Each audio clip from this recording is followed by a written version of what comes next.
Вагони с пълни с подаръци.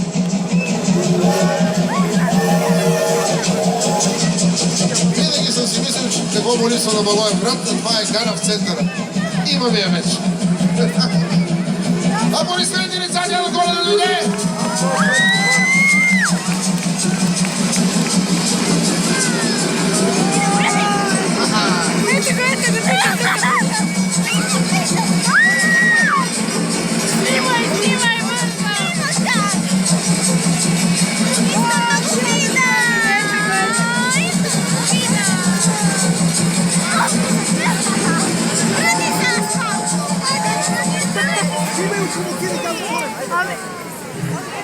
Хайде, деца, кажете здравей, Дядо Коледа!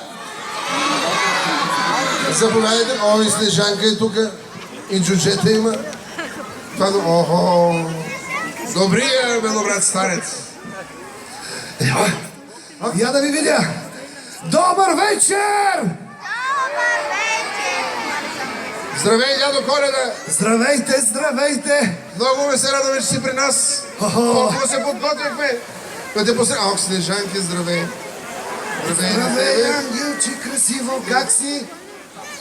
Я да видя сега какво става тук. Искам да кажа добър вечер на най-усмихнатите и най-послушните деца. Децата на най-красивия град на света, Благоевград! Здравейте! Я ми кажете, писахте ли писма на дядо си Коледа? Бяхте ли послушни?